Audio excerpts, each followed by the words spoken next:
사실 이제 우리 대통령님이 청와대에 계신 5년 내내 거의 화난 상태로 제가 살았다는 거 여러분 기억하실 겁니다. 맨날 백분 토론 나와서 싸우고 그래서 SBS 나가서 싸우고 하루가 멀다 하고 나가서 쌈질하는 걸로 제가 세월을 거의 다 보낸 것 같아요. 실제로 돌이켜보면 저는 화난 상태였던 것 같아요. 늘. 왜냐하면 너무 많은 부당한 공격이 일상적으로 가해졌기 때문에 또 대통령이 그렇게 부당한 공격을 당하고 있는데 청와대 참모들이 나서서 하면 또 그 사람 자르라고 또 그 사람이 공격을 받아요. 그 200만 수석이라든가 이런 분들 그렇게 해서 이제 쫓겨난 거잖아요. 그리고 장관도 김두관 장관 같은 경우 아무 잘못도 없이 이제 해임결의안 한나라당에서 해서 쫓아냈고요. 그러니까 늘 언론의 공격 말을 나기도 없고, 그래서 늘 이제 이거 가지고 그래도 싸우는 게 내 일이다 이렇게 생각하고 저는 싸웠던 것 같아요. 정치 대통령 임기 끝나면 그만하면 되지 그렇게 생각하고 실제로 5년간 제가 정치를 했었는데, 그럼에도 불구하고 수많은 일들이 있었지만 제일 분한 거, 지금도 너무너무 분해요. 그게 저는 진짜 분해요. 이것은 공분이기도 하고 사적인 분노기도 한데요. 이제 노무현 대통령이 스스로 목숨을 끊으셨지만 죽인 거라고 저는 생각해요. 죽어야 되겠다라고 생각하도록 만들었어요. 누가? 우리 정영월 선생님은 소심하셔가지고 청와대에 계신 분이라는데 이명박 씨가 그렇게 한 거죠. 그죠? 요새 세월호 사고 나고 나서 숨만 쉬고 있는지 숨도 안 쉬는지 모르겠지만 나타나지도 않잖아요. 최초의 원인 제공자 아니겠어요? 설령제 한 20년 있던 거를 25년 30년으로 풀어가지고 18년 넘은 배를 들여오게 만든 사람이 이명박 대통령이잖아요. 적어도 최소한 인간으로서의 도리를 안다면 지금이라도 나의 그때 그 규제 완화가 잘못된 거다, 미안하다 이 얘기해야 맞는 거 아니에요? 진짜 인간도 아니다 그런 생각이 저는 들어요. 저질이다 이거는. 근데 이미 권력 없는 전직 대통령 욕해본들 뭐 하겠어요.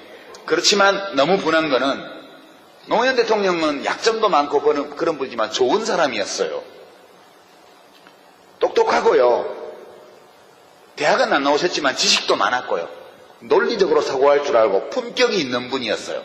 맨날 조정동에서는 품이 없다고 얘기를 하는데 인간적 품격으로 치면 정말 품격이 있는 분이었어요. 사람을 사랑할 줄 알고 마음을 소통할 줄 알고 자기 잘못이 있을 때 그걸 금방 깨닫고 인정하고 고치려고 노력했던 분이에요. 이게 품격이 있는 인간이죠. 품위가 있는 인간이죠.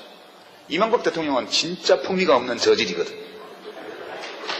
저는 노무현 대통령처럼 사랑받을 자격이 충분한 품격이 있는 인간이 그런 야비하고 저열한 인간에게 죽었다. 이게 진짜 분해요. 지금 생각해도 너무너무 분해요. 그리고 복수를 해야 되는데 우아하게 복수를 해야 될 텐데 그 생각을 많이 하죠. 이것은 저는 일정 부분 사적인 감정인 동시에 공적인 분노라고 저는 생각을 합니다. 너무 심한 말을 하면 현직 대통령한테는 또 시끄러워질지도 모르겠지만 박근혜 대통령은 저질은 아닌 것 같아요. 이명박 대통령처럼 저질은 아니에요. 그러나 좀 다른 글자가 들어가는 질 같아요. 여러분 마음대로 상상하십시오. 제가 세월호 사고가 날 때 진도에 있었거든요. 팽목항에서 자동차로 10분 거리에 있는 민박집에서 대한민국 현대사에 대한 글을 마무리하고 있었어요. 아침에 잠깐 민박집 아저씨가 저 앞에 배가 사고 났는데 애들은 다 구했다더라 그렇게 얘기를 해서 그런 줄 알았어요. 점심 먹으러 나왔다가 애들이 다 죽었다는 것을 알게 됐죠. 그 다음날 진도에서 나왔는데요. 잠이 잘 안 오고 밥 먹다가 이렇게 목이 막 막히고 밤에 저 혼자 민박집에서 방문을 걸어 잠겨놓고 막 소리를 지르고 그렇게 되더라고요. 제가. 그래서 그 진도에 더 있으면 안 될 것 같아서 막 그 민박집에 사람도 아무도 없었는데 나밖에 없었는데 막 기자들이 밀려들고 난리예요. 그래서 이제 제가 그날 짐을 사서 나왔는데 박근혜 대통령이 진도 체육관에 처음 갔을 때 눈물이 나와야 정상이에요. 그쵸? 우리의 이 눈물샘이라는 거는, 이거는 자율신경이에요. 내가 울어야 되겠다 이렇게 해서 울 수도 있지만, 나의 의지와 상관없이 내 마음속에 슬픔이 차오르면 저절로 눈물샘이 자극되도록 우리가 설계되어 있잖아요. 어떻게 그 진도체육관에 와서 안 울 수가 있어요? 저는 그게 정말 이해가 안 되더라고요. 기자회견장에서는 눈물이 나는데 진도체육관에서 왜 안 나죠? 저는 이거는 아닌 것 같다. 우리 사회가 기본적으로 우리가 나눠야 될 것은 마음이잖아요. 대통령도 잘못할 수 있어요. 정부도 작동이 잘 안 될 수가 있습니다. 그죠? 오랫동안 7년차 집권해오는 동안에 옛날 참여정부, 국민의 정부 시절에는 받아먹더라도 눈치 봐가면서 받아먹고, 그죠? 받아먹더라도 할 일은 좀 하고 이러던 사람들이 이명박 대통령 취임 이후 지금 7년째 오면서 이제는 아무 일도 안 하고 받아먹고, 해야 될 일을 안 하고 받아먹고, 아예 아무 일도 안 하는 상황으로 와버렸잖아요. 부패가 없을 수는 없지만, 부패는 어디나 있지만 조심하고 경계하고 눈치 보면서 부패하는 것과 대놓고 하는 건 달라요. 저는 이 세월호 사건의 원인은 부정부패라고 생각해요. 정실 인사, 뇌물, 이게 다 돈이 오고 갔든 안 갔든 원칙과 상식에 어긋나는 반칙과 편법, 불법을 저지른 부패잖아요. 그래서 제가 지금도 화가 나는 거는, 왜 우리 국민들은 마음으로 소통하는 사람들을 내버려 두고 저렇게 물질에 대한 욕망을 노골적으로 자극하고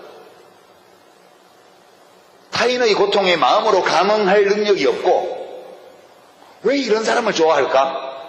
화가 나요. 예전에 정치할 때는 국민한테 화난다 이런 말 하면 바로 조중동에서 유아무개 드디어 국민 탓까지 이렇게 하기 때문에 제가 할 수 없었지만 이제 정치를 안 하잖아요. 저도 시민이에요. 저도 시민으로서, 국민의 한 사람으로서 이제 말해요. 국민들한테도 화가 나요, 저는. 네. 진짜 교감할 줄 아는 수준 있는 인간이 그런 저질에게 죽음을 당하고, 그리고 마음으로 교류할 수 없는 사람을 뭘 보고 뽑았는지 모르지만 대통령으로 뽑고, 지금도 아이고 대통령 얼굴 상한 거 봐라, 얼굴 까칠하다 이러면서 나가서 꼭 1번 찍어야지, 이런 분들에게 화가 나요. 저는 이제는 화낼 겁니다. 제가 정치를 다시 하면요 안 돼요. 세일즈맨은 고객이 왕이잖아요. 직업 정치는 세일즈하고 거의 비슷합니다. 무조건 수요자에게 맞춰야 돼요. 내가 제품에 하자가 있는 걸 알아도, 경쟁사의 제품에 하자가 있고, 내 제품에 하자가 있는 걸 알아도 말할 수 없어요. 그 고객이 불합리한 구매 행위를 해도 나는 팔아야 돼요. 이거 이건 전혀 성격이 다른 일인 것 같아요. 저는 고객들을 앞으로도 상대하는데요, 제 물건 팔려고 상대하는 게 아니고 물건 똑바로 사라고 이야기하는 그런 일을 하고 싶어요. 저보고 돌아오라고 하지 마시고요. 네, 질문지들을 좀 주셨는데요, 그 중에 한 3분 정도가 거의 똑같은 질문을 주셔서 이건 해소가 됐습니다. 다시 정치 안 하시나요? 이 질문. 네. 실제로 노 대통령께서 돌아가시기 얼마 전에 제가 마지막 뵈었을 때 4월 20일인데요. 4월 19일 날, 물론 그 뒤에 이제 검찰에 가시던 날도 뵈었고 그러긴 했습니다만, 4월 19일 날 이제 저를 버리셔야 됩니다, 이 글을 홈페이지에 올리신 걸 보고 제가 그 다음날 아침에 무작정 차를 타고 이제 엄청 사진이 많이 찍힌 날입니다. 그날 가서 제가 갔더니 그 시계 얘기를 하시더라고요. 그 시계가 말이야 그러시기에, 대통령 저 뭐 그런 얘기 들으러 온 거 아니고요, 옛날에 즐거웠던 이야기들 좀 하려고 왔습니다. 그래서 여사님 모시고 셋이서 이제 밥 먹고 차 마시면서 옛날 얘기를 하면서 좀 한 2시간, 3시간 정도 좀 즐거운 시간을 보냈어요. 그때 경호 맡은 그 책임자분 말씀으로는 며칠 만에 처음 웃으셨다고 그러더라고요. 그래서 제가 나와서 이제 한명숙 총리하고 이해찬 총리한테 전화 드려가지고 전화하면 오지 말라고 막 그러시는데 화를 내시는 막 오지 말라고 절대 오지 말라고 막 얼굴 끄실린다 이러시면서 이제 기자들 있고 하니까 오지 말라고 그러시는데 가니까 되게 좋아하십디다.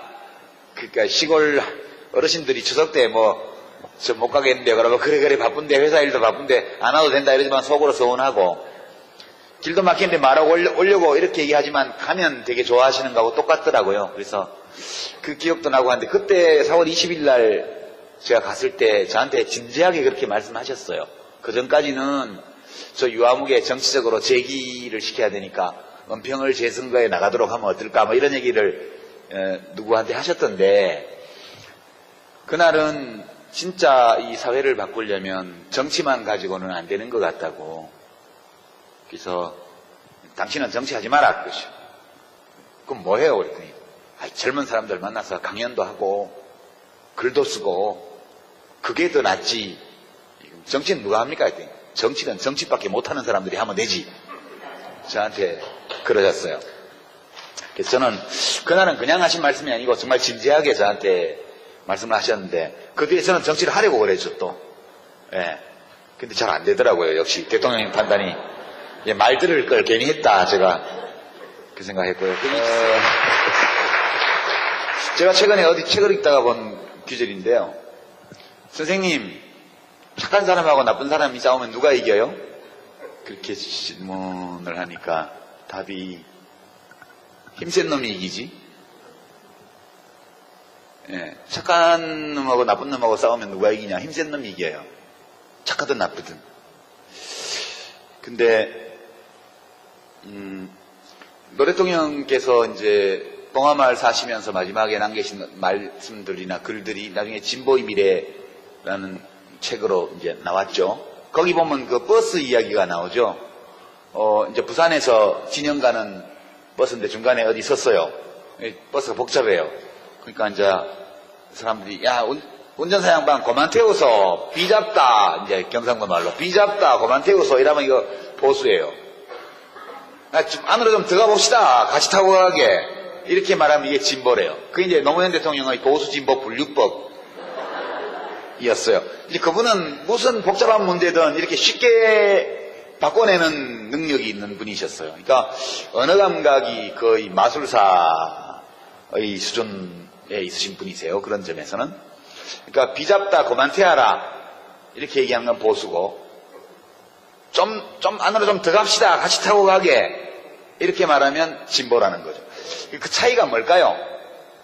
저는 그것이 타인의 고통, 타인의 아픔, 다른 사람의 소망에 감응하는 능력의 차이라고 봐요.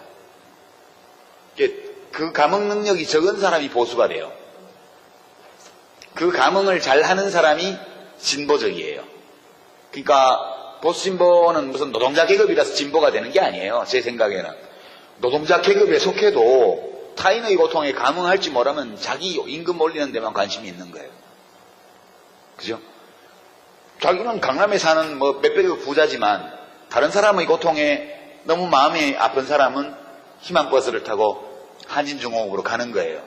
이게 어찌 보면 계급적 귀속이나 이런 것들은 여러 요인 중에 하나고 그다지 중요한 것이 아닐 수도 있다 저는 그렇게 생각을 합니다. 이렇게 생각하니까 저는 막시스트가 못 되는 거죠. 네? 막스가 18살 때 쓴 글을 보면 저는 되게 좋아하는 문장인데 그때는 뭐 작가도 뭣도 아니었던 거예요. 사회주의자도 아니었던 거죠. 근데 그런 문장을 썼대요. 이 세상에 모든 사람들 중에서 행복하지 않은 사람이 한 사람이라도 있다면 나는 그런 세상에 살고 싶지 않다고. 마르크스는 그런 감흥 능력이 아주 굉장히 컸던 사람이죠. 제가 세월호 사고가 나고 나서 뭐 국민 미개 국민 뭐 이런 얘기 돌고 뭐 대통령이 죽였냐 뭐 왜 대통령 보고 그냐 뭐 유족이 무슨 벼슬이냐 이런 말들이 주로 새누리당 주변에서 많이 나오는 건 아시죠? 예. 그러니까 저게 뭐냐 이래서 이제 어떤 분이 평하기를 이 싸움은 진보와 보수의 싸움이 아니고 인간 대 짐승의 싸움이다. 그렇게 얘기하는 걸 제가 어디서 봤는데요. 짐승은 좀 과장된 거죠. 그러니까 이제 정확하게 표현하면 타인의 고통에 감응할 줄 아는 인간과 타인의 고통에 감응하는 능력이 극히 약하거나 그런 능력이 없는 전문 용어로 따옴표 치고 사이코패스 혹은 소시오패스와의 싸움이라는 거예요. 그러니까 이 타인의 고통에 감응하는 능력이 전적으로 결여되고 공격적 성향이 있으면 이 연쇄살인범이 되잖아요. 그런 분들 중에서 나오잖아요. 연쇄살인범이. 그러니까 저는 그렇게 생각해요. 지금 이 질문 주신 분이 무엇 때문에 고민하시는지 알겠는데 사회를 바꾸는 힘은 악해져서 나오는 게 아니에요. 악하면 사회를 못 바꿔요. 그리고 악해져야 힘을 키울 수 있는 것도 아니라고 봐요. 진짜 큰 힘, 우리 대한민국을 이만큼의 민주주의라도 이루어지는 나라로 만든 힘이라는 것은 그 자체로서는 작지만 약하지만 선한 마음들이 수백만 수천만이 모여서 이 변화를 만들어낸 거기 때문에요. 우리는 착한 가운데 힘이 세져야 된다. 저는 그렇게 생각을 합니다. 이게 둘 다 간단치 않은 질문이긴 해요. 근데 이제 노 대통령께 제가 이렇게 직접 여쭤본 적은 없어요. 왜 이 길을 오셨습니까? 그러나 이제 제가 느끼는 바가 있죠. 느끼는 바가 있고. 그런데 여러 가지 답을 할 수 있겠지만 이제 제 경우도 그러하고 노무현 대통령 경우도 그렇고 이게 왜 정치를 했을까? 왜 대통령이 되려고 하셨을까? 왜 그런 방식으로 대통령직을 수행하셨을까? 그리고 왜 그런 식으로 떠나셨을까? 이 전체를 생각해 보면 노무현 대통령은 자기 자신을 굉장히 적극적으로 표현하고 사신 분이라는 생각이 들어요. 이게 이제 자아실현이라는 말이 자기 자신의 가능성, 자기의 개성, 그리고 자기의 지향, 그러면 내가 도달할 수 있는 가장 높은 곳까지 도달하려는 의지, 이런 것들이 이제 자아거든요. 노무현 대통령은 이제 속된 표현으로 하면 야심이 이만저만한 분이 아니셨어요. 그 야심이 내가 대통령이 돼야 되겠다. 이거는 그렇게 큰 야심이 아니에요. 그분의 야심은 반칙하지 않고도 이길 수 있다는 것을 보여주겠다. 그런 거예요. 그거는 대통령이 되는 것보다 훨씬 어려워요. 대통령이 되는 것을 목표로 삼으면 그냥 반칙을 해서라도 하면 되죠. 그렇지만 대통령이 되는 것이 목표가 아니고 반칙하지 않고도 이길 수 있다는 증거가 되고 싶다. 이렇게 되면 이 야심은 정말 대단한 거거든요. 그래서 저는 이제 노 대통령이 야심이 굉장히 큰 분이었다. 그리고 그런 야심, 그런 큰 야심을 내면에 가지고 있는 그분의 그분의 인격적 자아라는 것은 굉장히 독특한 면이 있었던 것이고, 그 점이 보통의 우리들과 좀 다른 점이 아니었을까, 그렇게 생각하고, 닮고 싶어도 닮으려고 노력은 할 수 있는데 꼭 닮기는 어려운 분인 것 같다, 이분은. 네, 그런 생각이에요. 그리고 이 목표는 사실 꼭 대통령이 됨으로써만 이룰 수 있는 것은 아니고, 우리가 일하고 있는 모든 공간에서 정직하게 반칙하지 않고 살아도 성공할 수 있다는 걸 보여줄 수 있는 방법은 참 다양하게 많은 것 같아요. 그래서 저는 우리가 대통령과 비슷한 야망을 품어도 되지 않나? 그런 생각도 한편으로 하고요. 제가 정치를 한 거는 사실은 이제 저는 경상도 출신이고 서울대를 나왔고, 그런데 그게 다 싫어요, 문화적으로. 옛날에 프랑스 대혁명기 미국 독립전쟁 때 라파에트라는 프랑스 귀족이 있었는데, 그 사람은 미국까지 배 타고 건너와가지고 독립전쟁 하는데 미국 편을 들고 그랬죠. 근데 라파에트가 왜 미국 독립전쟁에 가담했을까? 이제 이거에 대해서 여러 가지 분석이 있는데, 어떤 학자가 분석하기로는 그 당시 유행하던 춤을 출 줄 몰라서, 그러니까 귀부인들이 살롱에 왔다 갔다 하면서 노는 게 체질에 안 맞아서 이제 전쟁터로 갔다는 거죠. 그런 면이 좀 있는 것 같아요. 저는 사실 너무 화가 나서 그때 정치를 했고요. 솔직히 노무현 후보 시절에 그렇게 사람들이 가볍게 여기고 업신여기고 이렇게 하는 걸 보면서 진짜 분통이 터져가지고 했고요. 저는 그분을 꽤 오랫동안 알아왔지만 제가 서울대를 비롯한 이른바 명문대 운동권에서 직접 겪어보았던 그 어떤 분들보다 뛰어난 분이셨어요. 저는 능력 있는 사람을 좋아해요. 제가 사실 특성이 똑똑한 사람 좋아하고요. 능력 있는 사람을 좋아하고 의지가 강한 사람 좋아하고 걸출한 어떤 사람을 흠모하는 경향이 저한테 있어요. 근데 노무현 대통령은 제가 본 모든 정치인 가운데 가장 걸출한 분이셨는데 사람들이 그걸 인정 안 하고 그분보다 훨씬 못하면서 또 자기가 더 훌륭하다고 생각을 하고 생각만 하면 좋은데 드러내놓고 그런 걸 표현하고 하는 것이 저로서는 참 참기 어려워서 그래서 자원봉사를 했고 그러다 보니까 뭐 정당도 하게 되고 그러다 보니까 국회의원도 되고 그러다 보니까 장관도 하고 이렇게 이제 왔던 거죠. 저는 어떻게 보면 제 결단으로 정치를 했던 것은 아니었죠. 그런 거고 그렇습니다. 그리고 저는 노 대통령님보다 글을 잘 쓰거든요. 정치는 잘 못하지만 그렇게 말씀드리고 그러니까 그 노무현 대통령의 모든 삶과 죽음은 그 노무현이라는 자연인의 자기 표현이었다. 저는 그렇게 생각합니다. 그 다음에 두 번째 이제 소위 새누리당 보수 세력, 현재 집권 세력 이분들도 진짜 애국심이 있냐? 그죠? 진짜 나라를 위해서 일하려고 하냐? 그냥 말만 그렇게 하고 실제로는 자기 이익만 누리려고 하나? 덕담을 해줄 수 있으면 좋겠는데요. 그분들도 그런 좋은 의도를 갖고 있어. 이렇게 말씀해 드릴 수 있으면 참 좋겠는데 제가 겪어본 바로는 도저히 양심상 그렇게 말 못하겠습니다. 옛날 정치할 때 같으면 그렇게 말할 거예요. 저도 점수를 따야 되기 때문에. 근데 솔직히 제가 국회 안에서 안팎에서 겪어본 걸로는 악한 점이 있어요. 악한 점이. 근데 이 악한 점이 원래부터 타고난 어떤 사악함을 내면에 갖고 있다기보다는 그냥 생각이 없는 거예요. 이게 한나 아렌트가 이야기한 악의 평범성 또는 비속성이라는 건데요. 그 세월호 희생자의 유가족 입장에 서보지 않기 때문에 미개국민 발언이 나오는 거거든요. 그러니까 악의 평범성이라는 것은 그 바날러티라고 영어로 쓰는 그게 우리는 평범성으로 해석을 하는데 제 판단에는 비속성이라고 말하는 게 더 표현하는 게 맞는 것 같아요. 그러니까 내가 저 사람 입장에서 생각을 안 해보는 거예요. 그게 한나 아렌트가 예루살렘의 아이히만이라고 하는 책에 쓴 개념인데요. 그 사람이 나치의 학살 명령을 그대로 집행한 책임자, 수용소 책임자인데 뭐라고 주장했냐면 나는 그냥 국가의 명령에 따라서 애국심에서 지시대로 나의 직분에 따라서 내가 할 일을 했다. 그렇게만 주장하죠. 그건 정직한 태도고 그럴 수도 있어요. 그러나 역지사지를 전혀 안 해본 거죠. 그러니까 이 생각 없음을 한나 아렌트는 악이라고 그랬거든요.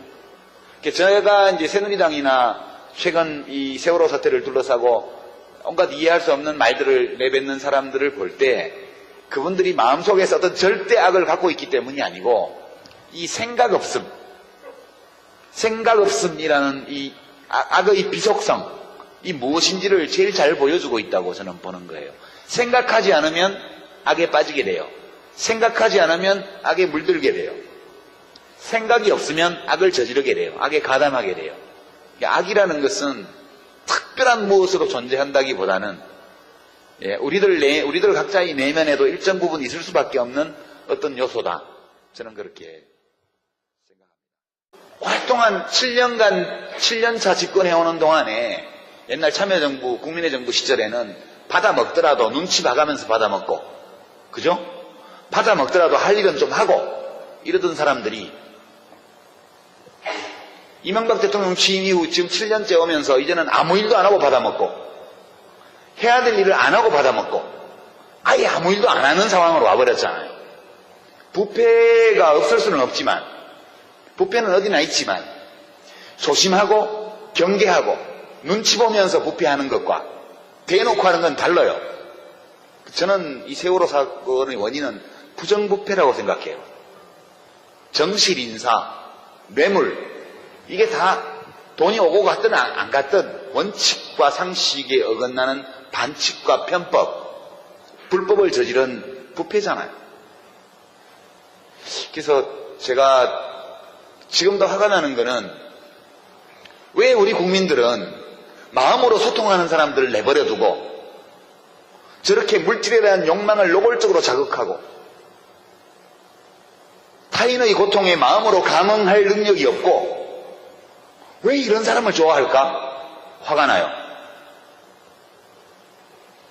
예전에 정치할 때는 국민한테 화난다 이런 말 하면 바로 조중동에서 사실 이제 우리 대통령님이 청와대에 계신 5년 내내 거의 화난 상태로 제가 살았다는 거 여러분 기억하실 겁니다. 맨날 백분 토론 나와서 싸우고 뭐 SBS 나가서 싸우고 하루가 멀다 하고 나가서 쌈질하는 걸로 제가 세월을 거의 다 보낸 것 같아요.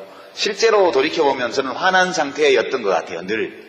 왜냐하면 너무 많은 부당한 공격이 일상적으로 가해졌기 때문에 또 대통령이 그렇게 부당한 공격을 당하고 있는데 청와대 참모들이 나서서 하면 또 그 사람 자르라고 또 그 사람이 공격을 받아요.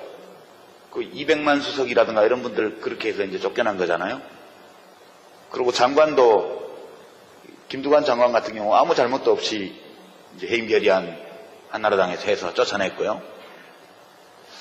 그러니까 늘 언론의 공격 말을 하기도 없고 그래서 늘 이제 이거 가지고 그래도 싸우는 게 내 일이다 이렇게 생각하고 저는 싸웠던 것 같아요. 정치 뭐 대통령 임기 끝나면 그만하면 되지 그렇게 생각하고 실제로 5년간 제가 정치를 했었는데 그럼에도 불구하고 수많은 일들이 있었지만 제일 분한 거 지금도 너무너무 분해요. 그게 저는 진짜 분해요. 이것은 공분이기도 하고 사적인 분노기도 한데요. 이제 노무현 대통령이 스스로 목숨을 끊으셨지만 하고 고치려고 노력했던 분이에요. 이게 품격이 있는 인간이죠. 품위가 있는 인간이죠. 이명박 대통령은 진짜 품위가 없는 저질이거든요. 저는 노무현 대통령처럼 사랑받을 자격이 충분한 품격이 있는 인간이 그런 야비하고 저열한 인간에게 죽었다. 이게 진짜 분해요. 지금 생각해도 너무너무 분해요. 그리고 복수를 해야 되는데 우아하게 복수를 해야 될 텐데 그 생각을 많이 하죠. 이것은 저는 일정 부분 사적인 감정인 동시에 공적인 분노라고 저는 생각을 합니다. 너무 심한 말을 하면 현직 대통령한테는 또 시끄러워질지도 모르겠지만 박근혜 대통령은 저질은 아닌 것 같아요. 이명박 대통령처럼 저질은 아니에요. 그러나 좀 다른 글자가 들어가는 질 같아요. 여러분 마음대로 상상하십시오. 제가 그 세월호 사고가 날 때 진도에 있었거든요. 팽목항에서 자동차로 10분 거리에 있는 민박집에서 대한민국 현대사에 대한 글을 마무리하고 있었어요. 아침에 잠깐 민박집 아저씨가 저 앞에 배가 사고 났는데 애들은 다 구했다더라.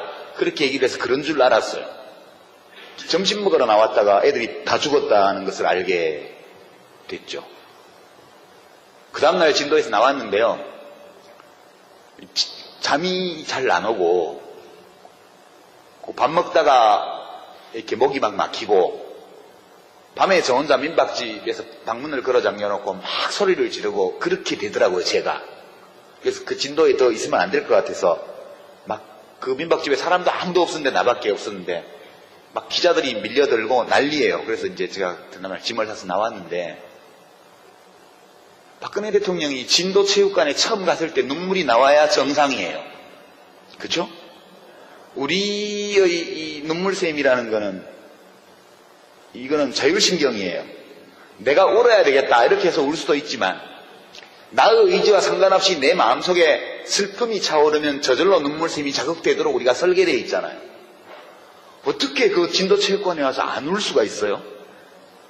저는 그게 정말 이해가 안 되더라고요. 기자회견장에서는 눈물이 나는데 진도 체육관에서 왜 안 나죠? 저는 이거는 아닌 것 같다. 우리 사회가 기본적으로 우리가 나눠야 될 것은 마음이잖아요. 대통령도 잘못할 수 있어요. 정부도 작동이 잘 안 될 수가 있습니다. 그죠? 죽인 거라고 저는 생각해요. 죽어야 되겠다라고 생각하도록 만들었어요. 누가? 우리 정영월 선생님은 소심하셔가지고 청와대에 계신 분이라던데 이명박 씨가 그렇게 한 거죠. 그죠? 요새 뭐 세월호 사고 나고 나서 숨만 쉬고 있는지 숨도 안 쉬는지 모르겠지만 뭐 나타나지도 않잖아요. 최초의 원인 제공자 아니겠어요? 설령제 한 20년 있던 거를 25년, 30년으로 풀어가지고 18년 넘은 배를 들여오게 만든 사람이 이명박 대통령이잖아요. 적어도 최소한 인간으로서의 도리를 안다면 지금이라도 나의 그때 그 규제 완화가 잘못된 거다, 미안하다, 이 얘기해야 맞는 거 아니에요? 진짜 인간도 아니다 그런 생각이 저는 들어요. 저질이다 이거는. 근데 이미 권력 없는 전직 대통령 욕해본들 뭐 하겠어요. 그렇지만 너무 분한 거는 노무현 대통령은 약점도 많고 그런 분이지만 좋은 사람이었어요. 똑똑하고요. 대학은 안 나오셨지만 지식도 많았고요. 논리적으로 사고할 줄 알고 품격이 있는 분이었어요. 뭐 맨날 조중동에서는 품이 없다고 얘기를 하는데 인간적 품격으로 치면 정말 품격이 있는 분이었어요. 사람을 사랑할 줄 알고 마음을 소통할 줄 알고 자기 잘못이 있을 때 그걸 금방 깨닫고 인정